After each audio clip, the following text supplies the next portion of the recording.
मनुष्य अपने प्रश्नों का ढेर अपने कंधे पर लादकर जगह जगह भटकता है।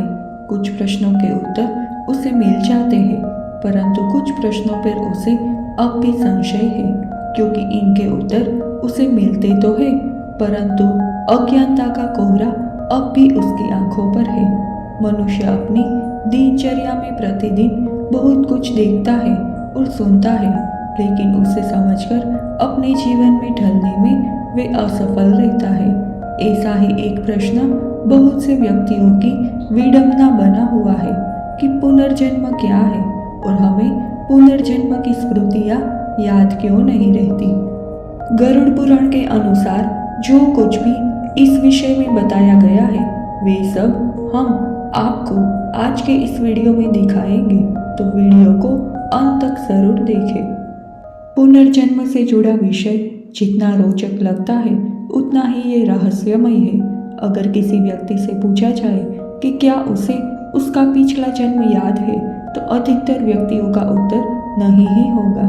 परंतु हमारे धर्मशास्त्रों और पुराणों में ये स्पष्ट रूप से वर्णित किया गया है कि पुनर्जन्म का अर्थ है कि जीवात्मा एक शरीर को छोड़कर दूसरा जन्म लेती है।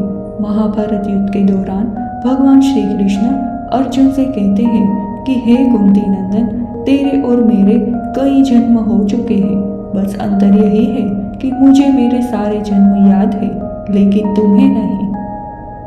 तुम्हें नहीं याद होने का कारण तुम्हारे लिए ये संसार नया है और तुम फिर से आसक्ति पाले बैठे हो। वासासी जीर्णानि यथा विहाय नवानि गृहाति नरोड़पराणि तथा शरीराणि विहाय जीर्णा न्यायानि संयाति नवानि देहि। अर्थात इसका भावार्थ यह है कि जैसे मनुष्य पुराने कपड़े को त्याग कर दूसरे नए कपड़े को ग्रहण करता है, वैसे ही जीवात्मा पुराने शरीर को त्याग कर दूसरे नए शरीर को प्राप्त होती है। हमारा ये शरीर पंच तत्वों से मिलकर बना है।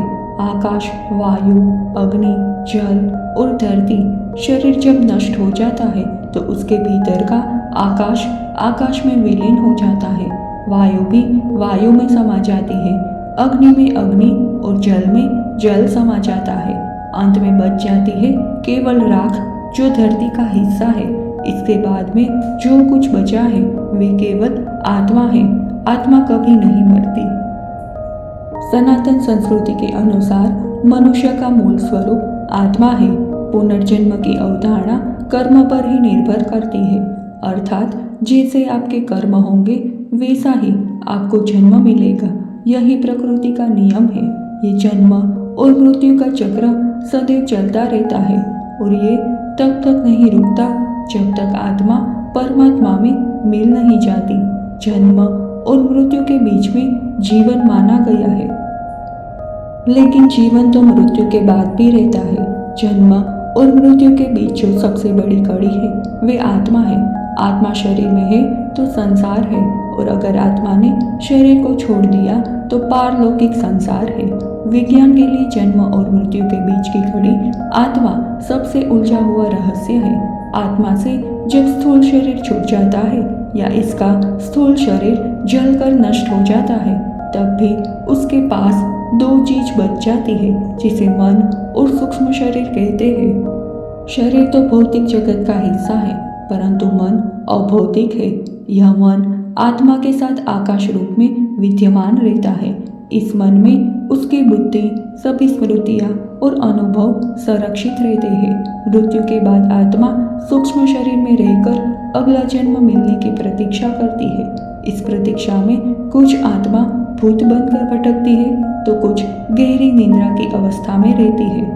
कुछ पितृलोक चली जाती है और कुछ देवलोक, लेकिन सभी को फिर से धरती पर पुनः किसी जीव, जंतु, पशु, पक्षी या मनुष्य की योनि प्राप्त करने के लिए लौटना होता है। जिसके जैसे कर्म और विचार होते हैं वैसे ही योनि उसे मिलती है। जन्म, मृत्यु और फिर से जन्म, ये चक्र तब तक चलता रहता है जब तक कि आत्मा मोक्ष प्राप्त न कर ले। कर्म और पुनर्जन्म एक दूसरे से जुड़े हुए हैं। कर्मों के फल के भोग के लिए ही पुनर्जन्म होता है तथा पुनर्जन्म के कारण फिर नए कर्म करने का अवसर मिलता है। आपको ये भी जानना चाहिए कि आत्मा मृत्यु के तुरंत बाद नया जन्म नहीं लेती है। कुछ वर्षों के बाद जब स्थिति अनुकूल होती है तभी आत्मा नए शरीर को धारण करती है। कुछ दर्शकों का प्रश्न ये भी होगा कि हमें अपने पूर्व जन्म का कुछ भी याद क्यों नहीं रहता। इस विषय में भी पुराणों में स्पष्ट रूप से वर्णित किया गया है कि जब तक शिशु माँ के गर्भ में रहता है तब तक उसे अपना पिछला जन्म याद रहता है, परंतु गर्भ में होने वाली पीड़ा व दुख से शिशु अत्यंत भयभीत हो जाता है और उसकी पिछली सभी स्मृतियां नष्ट हो जाती है।